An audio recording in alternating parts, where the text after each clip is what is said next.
Уважаемый господин министр, уважаемый генеральный секретарь. Excellencies, Mr. Minister of Foreign Affairs of Switzerland Ignazio Cassis, and Mr. Secretary General of the OSCE Feridun Sinirlioglu, dear colleagues, we are happy to see you.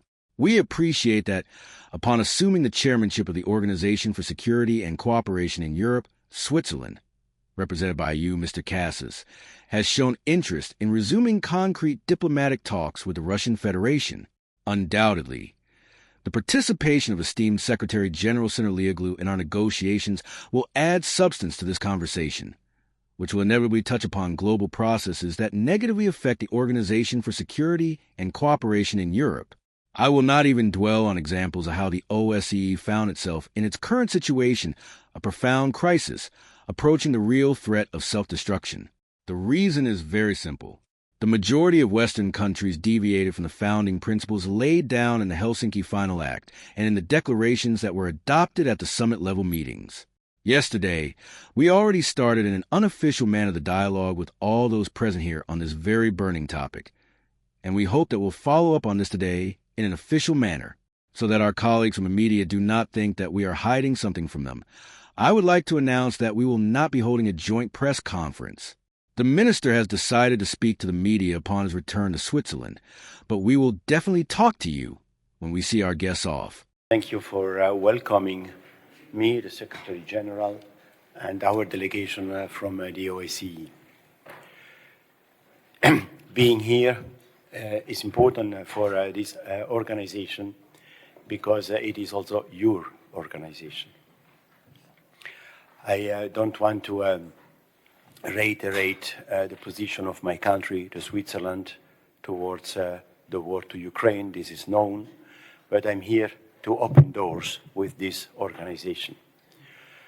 The fact that in the last 3 years it was not possible to engage in a dialogue among unlike-minded countries is a pity, and we wanted to progress on this way. Of course, look very much forwards continuing our dialogue we engaged yesterday evening in the sense that we have to find ways to allow this organization not just to play a role in support the last mile of the discussion that are taking place in these very times, but also to prepare for the case of a peace plan, a ceasefire.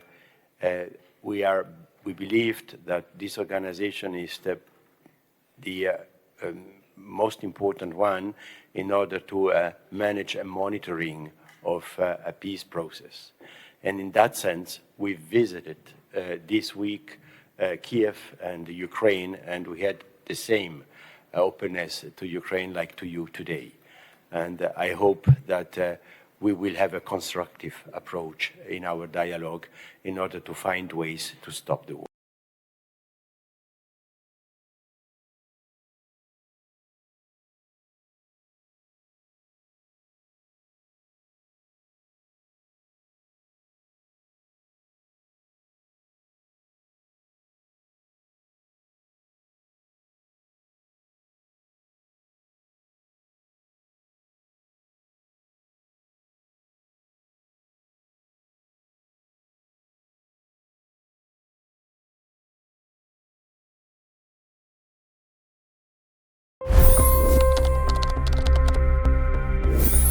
$25 crore गरीब गरीबी को परास्त करके बाहर निकले। For the good of our nation, let's work together and let's truly make America great again. The fastest news breaks. Requested PM saying that look, you will have to speak to Putin and to Zelensky. The biggest newsmakers. The relationship with India is probably the most important bilateral relationship the U.S. will have for the rest of this century. The capital delivered quite an election result today.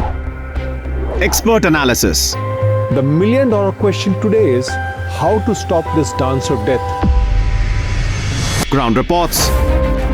I'm standing at the crossroad of the Kumbh Mela. Behind me are more than 100 entry ghats.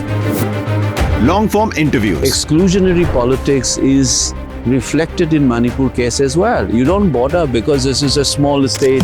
deep dive into burning issues. It's often said DRC could be the richest country in the whole world. It's because of what sits underneath. Why exactly did the US topple the Sheikh Hasina government?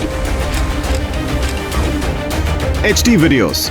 We don't just break news, we break it down.